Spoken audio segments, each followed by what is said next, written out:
my grandfathers was from a little village in Mexico. My other grandfather was from a little village in Scotland.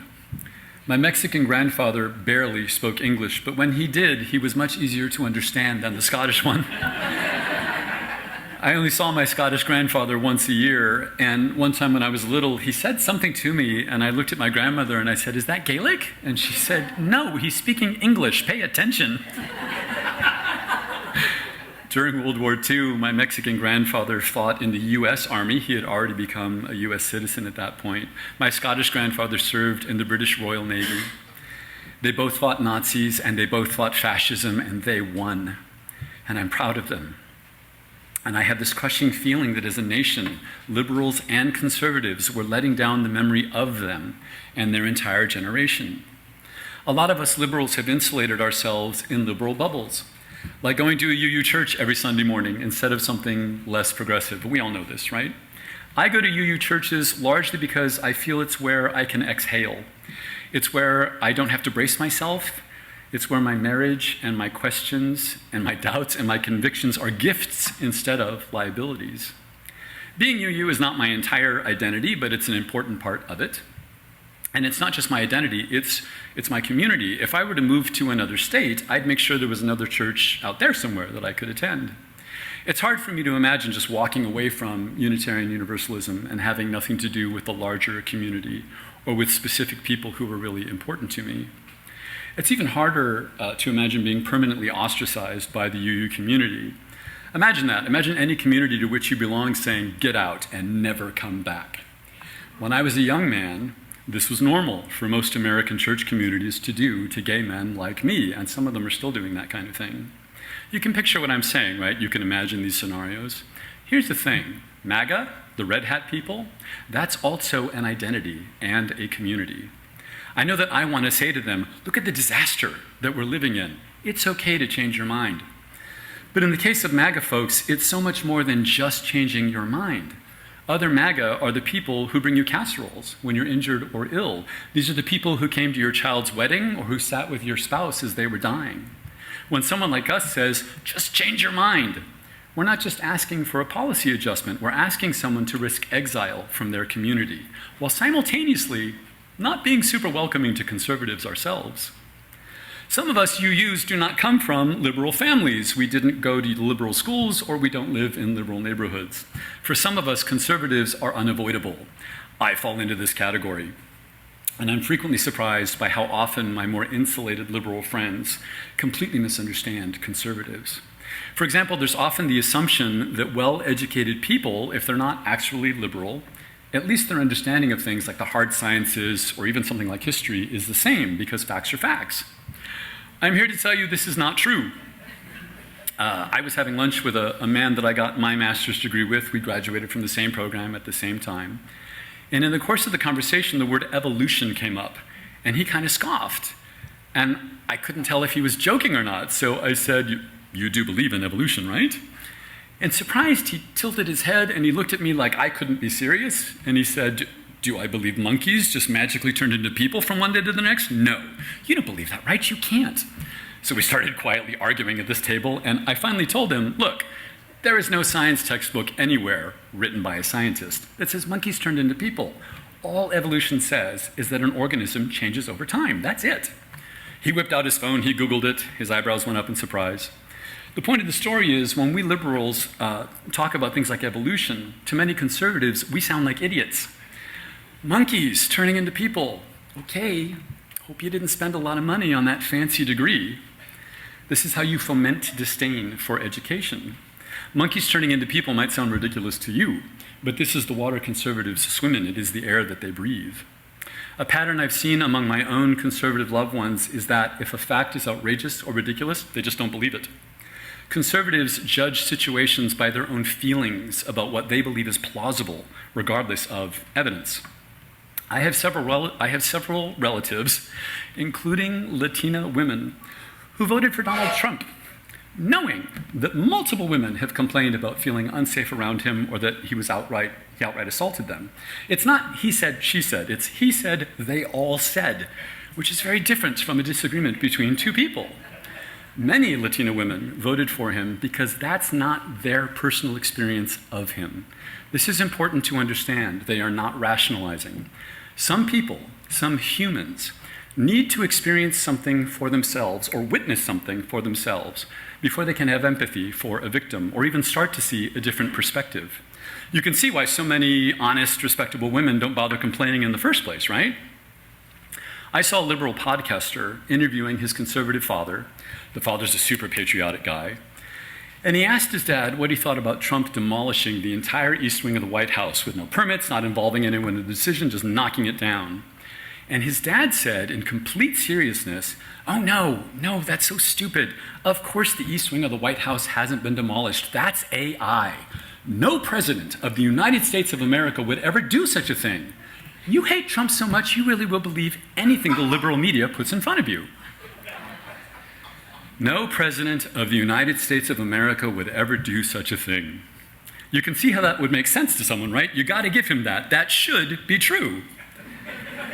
This is the water they swim in. It is the air that they breathe. Facts that are outrageous, they just don't believe them. There's a political party in the United States that has figured this out, and they know they can do shocking things because a significant part of their constituency isn't going to get upset, largely because they're not going to believe certain things are happening in the first place. On some level, this instinct comes from patriotism and loyalty. It comes from wanting to believe that our institutions are stable, that our leaders are honorable, that the arc bends reliably toward decency. But then what happens when the outrageous becomes real? That's where we all live, right? The outrageous has become real. I've been having trouble sleeping since, the beginning of 2025. Never in my life has it been so in my face every single day how easily I pass for white. And worrying about my loved ones who have no chance of passing is very, very stressful. I live in Santa Ana. The majority of us who live there are Latino. Most of us are a lot darker than I am. I have a warm, cozy bed, and at my current age, I've spent a slim majority of my entire life with the man lying next to me. But I know, and I cannot get it out of my head, that terrible things are happening outside. Poor helpless children are being dragged from their homes. Families are torn apart. Children come home from school to find that their parents have disappeared. Equally disturbing with these circumstances is that what I just said, beginning with the words, "terrible things are happening," that's a quote from the Diary of Anne Frank. And every single word of it is happening in my neighborhood right now. And Anne Frank, by the way, would be in her 90s if she were alive today. We're not talking about ancient history. My childhood piano teacher, Mrs. Lieberman, survived Dachau. She had numbers tattooed into her arm. When I was a child, I personally knew people who had been in Nazi concentration camps. But it was not until I was in my early 20s that I heard somebody bluntly say, the Nazis did not go to some place called Jewish land to find and persecute people. The German government turned against its own citizens. I had never thought of it that way before. It had never been taught to me that way before. It was obvious once someone said it that way, but that framing changed me when I heard it because it made it so clear that the erosion of democracy is not foreign, it's domestic. I was born right at the beginning of Gen X, so my older siblings and my cousins are baby boomers, and our parents are the silent generation. There really are distinct differences between those three groups. What I and friends of my generation are running into with our older relatives is dismay and sometimes anger that we care about total strangers. I have a lot of friends and relatives, my generation, who were raised in Christian Republican households. One of my Christian, formerly Republican friends recently told his parents, "When I was a kid, we worked soup kitchen lines. Twice in my childhood, there were homeless people in our guest room for weeks until they got back on their feet. And there's no way you would do anything like that now. You have changed." A lot of people my age and younger feel that way about our older relatives. They have changed. I'm talking about people who were old enough to have voted for Ronald Reagan's first term, whether they did or not. People who would have taken to the streets if Reagan or anyone had bulldozed the White House. But now, We're a country based on capitalism, not on empathy and not on character, and we judge our health as a nation by capitalism. From Trump's first 4 years in office through Joe Biden's next 4 years, and now more than a year into Trump's current term, the stock market has gone up and up and up, mostly. And both parties in Congress see that as healthy. In my opinion, this is why Democrats in Congress haven't done anything about our slide into a totalitarian government. We are not sliding, we are there. Some Democrats have even voted to increase ICE funding. Empathy does not show up in quarterly earnings. Justice is not indexed on Wall Street. It is ingrained in our culture that empathy is for fools. Any liberal my age or younger will tell you it is surreal to have to tell our older relatives, we are the way we are because you raised us to be kind. Your entire generation forced us 5 days a week to pledge our allegiance with liberty and justice for all. And now you're bewildered or angry because we actually do want liberty and justice for everyone? Really? My grandfathers and my great uncles and one of my great aunts were all members of the American or British militaries during World War II. Most of them were conservatives. But with the horrors of World War II vivid in their personal experience, they were on the ground in Europe. They didn't read about it in newspapers. They lived it. They were there. I cannot believe that they would be okay with today's political environment. I choose to believe that if they were here today, they would vote as I do. But a lot of their kids, they're now senior citizen kids, believe that they would vote in the fascist-leaning way they themselves vote. My dad fought for freedom in World War II. That's the kind of thing you'll hear people older than me say. And if you point out that kidnapping people without due process is not freedom, that it's exactly what Nazis did, that it is in fact the far opposite of freedom, well, you're just a crazy liberal who doesn't really understand things. I feel like I understand the Civil War a whole lot better now. People you've loved your whole life, and each of you looks at the other like the other is crazy, or unpatriotic, or just sadly confused. You've heard the term culture wars. That phrase was coined by sociologist James Davison Hunter. He says that our problem right now is not polarization. Culture wars always precede shooting wars, and authoritarianism is a response to the absence of solidarity. E pluribus unum, out of many, one. Hunter says if that can't be generated organically, it will be imposed coercively. In January, most of you know that my husband went to Minneapolis with thousands of other clergy of all kinds of faiths to be independent third-party witnesses to what was happening there. He was there when that nurse, Alex Preddy, was executed in the street, just a couple weeks after that mom, Renee Good, was murdered by being shot in the face. As a UU minister, he spent some time in our local immigration courts trying to bring comfort to people before ICE drags them away. A lot of these people are here legally, going through the process one is supposed to go through to become a US citizen. What he doesn't often explicitly say to people is that ICE agents literally drag people away. They don't let them walk. They'll get a guy on each arm, and then they'll lift them so that their feet drag along the corridor. And he says that for some of the agents, their attitude reminds him of the glee that our childhood bullies used to exhibit when they were beating us senseless for being gay. He also doesn't often explicitly say that some of these agents are women. Some of them are black, some of them are Asian, some of them are Latino.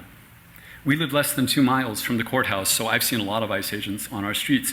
When I see ICE agents who are Latino, it is both humiliating and mortifying. They're not my family or my friends, but we share a culture and a language and a history, and I want to walk up to these people and just shake them and ask them, what are you thinking? Like, what is wrong with you? Here's the thing it's taken me my whole life, up to November of last year, to be able to put this in these words. Morality for liberals is based on outcomes. Children get fed. People have access to health care or to clean water. For us, it's about outcomes. Morality for conservatives is about being on the right team. You can't get into heaven if you're not Christian, for example. If you're a Buddhist, you don't go to heaven. No matter how good a person you are, you're burning in hell for all of eternity. So it's important to be on the right team because being on the wrong team has dire consequences. I was having dinner with a friend from high school. We were just catching up. And as we were looking at the menu, she told me that earlier that day she had been cleaning out a closet, and at the back of the closet was a door to a kind of unfinished storage space beneath the eaves of her house. And it occurred to her in that moment that that space was big enough for her to hide a family in, if the authorities came for her neighbors or one of their children. It was simultaneously kind of a horrifying turn in the conversation, but I have to tell you, it was also really very heartening because I realized this is how Americans are thinking. How can I resist? How can I be someone who saves Anne Frank and her family, rather than where's the website where I can turn them in? And where can I turn them in, folks? To be certain, there are millions of those. But There are tens of millions of us. The US population is now at 340 million people. 340 million Americans. So while 77 million did vote conservative in the last presidential election, I think we need to say out loud, over and over again, that's 22% of the population, which means that the vast majority of us did not vote for any of this crap. We are not in the majority. We are in the vast majority. That's rare for UUs to be in the majority of anything, and we need to start seeing ourselves that way. We're at a point in American history where we, people like us, are the majority. Who saw that coming? I know it's my own anecdotal experience to say this, but in the last several months, most of my conservative loved ones are suddenly exuberant and eager to talk about anything other than the economy or politics. If I'm talking about my day and I mention going to the market, if I mention anything that could lead even obliquely to the price of tariffs, price of groceries or for tariffs, all of a sudden we're talking about, do you remember that time? Do you remember? Anything to avoid talking about politics or the economy. I know quiet shame when I see it. And I don't see it in all of them, but I do see it in a lot of them. And I'll tell you, I know a lot of conservatives. I worked in finance most of my life. Most of the conservatives that I know think it's wrong to shoot American moms in the face. Most of the conservatives that I know think it's wrong to execute American nurses in the street without a trial. And importantly, most of the conservatives I know will vote conservative again and again, no matter what, whether it's bulldozing the White House or masked federal agents executing American nurses in the street. It doesn't matter to them, or at least it doesn't matter enough to make a difference in how they vote. So let's all reset here as a group for a moment. We are the majority. The majority of Americans care about other people, whether or not those others are American. A tiny minority, a handful of obscenely wealthy people has taken control of our government, and that can feel disheartening and overwhelming if you focus on that, instead of focusing on the hundreds of millions of people who are fed up with the entire situation. We are not fringe. We are not alone. And we are not powerless. But I think we can honestly say that maybe we're tired. I know sometimes I get really tired. So I want to leave you with this idea. I've been singing in choirs since I was a little boy, since I was an alto. And one of the first things I learned about singing with other people is that you have to coordinate your breathing with the other singers. If there are bars of music coming up where you're going to need a big long breath, you and the person on either side of you can't all stop and breathe at the same time because the music needs to keep going. In these life circumstances, we all know that each of us needs to stand up for truth and for justice, but it is impractical to constantly do that every waking hour of every single day. I think we all need to be mindful of that. So please try to remember that when you pause, because you need to disengage for a few hours or a few days, because you need to breathe in, I will be breathing out. I will be marching, protesting, making phone calls, doing whatever it is I can to set the example of being a decent human being. And I know that when I step back to catch my own breath, you're going to be out there doing whatever it is that you can do. And I'm so thankful for every single person in this room, everyone in this congregation, all UUs all over the country, but also for many Christian and Jewish and Muslim congregations who are on exactly the same page as we are when it comes to wanting to preserve American democracy. While my husband was in Minneapolis, he was at a breakfast meeting. He was the only UU minister at his table. On his right was a Roman Catholic priest. On his left was a Muslim imam. People of all faiths there working together for the same cause. While they were there was a protest rally, and the organizers were hoping that 5,000 or 6,000 people might show up, but the weather turned to minus 20 degrees. So when they got there, between 40 and 50,000 people were there in minus 20 degree weather. And I'm guessing nobody saw that on the news, because I don't think it made the news. Not becoming overwhelmed takes deliberate action. It doesn't just happen. It's not a matter of how naturally high or low your tolerance levels are, right? Breathe in, breathe out.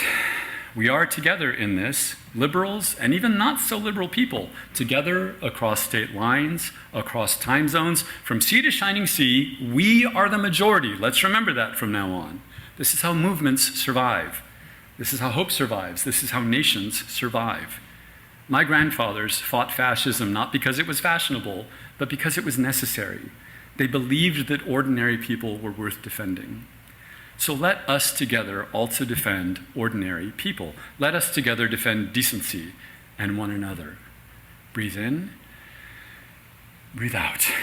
The music is still playing. There are some dissonant chords ahead of us, but there are also beautiful harmonies and movements waiting for our united voices. Thank you for listening to me this morning.